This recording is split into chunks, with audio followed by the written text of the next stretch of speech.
هلو هلو، ازيكم؟ عاملين ايه؟ جيت لكم كده النهارده بفيديو سريع.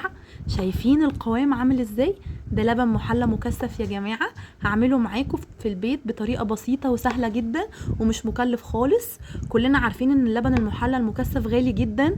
العلبه منه بصوا نص الكميه دي واقل كمان، غاليه جدا.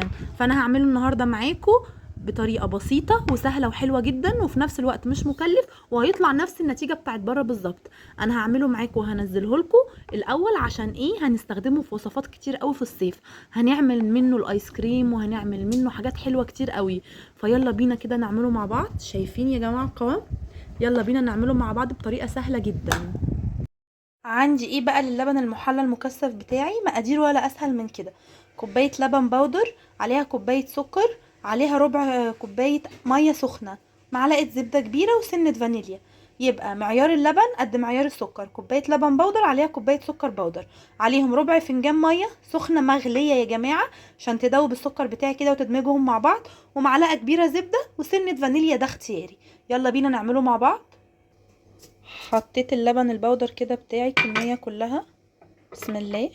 وحطيت السكر بتاعي برضو الكمية كلها، وهحط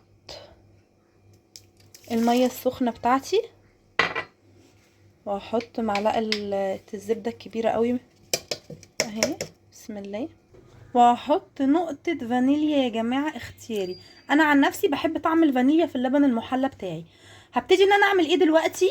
هضربهم كويس جدا في الخلاط لحد اما يندمجوا كده مع بعض، واتاكد ان مفيش اي حبيبات من السكر بتاعي. هضربه كده وارجع اوريهولكم. بصي بقى، عايزه اوريكي كده القوام بتاعه. شايفين يا جماعه القوام حلو جدا، طالع بصوا كريمي جدا جدا. وعامه انا ما بستخدموش في اي وصفه غير لما اقعده كده في التلاجة 6 ساعات، يوم كامل، عشان يطلع حلو معايا ويتقل كمان اكتر من كده. شايفين يا جماعه القوام بتاعه طالع معايا حلو جدا. انا عملته اهوت زي ما قلت لكم. شوفوا بس، لو احنا هنشتري نص الكميه دي من بره او اقل من النص كمان، هنشتريه بكام؟ انا هنزل لكم الفيديو دوت قبل الوصفه الاساسيه. بصوا اللي انا هعملها لكم بيه، وصفه حلوه جدا. لو لسه اول مره تتفرجي عليا، ما تنسيش تعملي لايك وسبسكرايب للقناه عشان يوصلك كل جديد. عملت معاكم اللبن المحلى المكثف في البيت في منتهى السهوله. باي باي.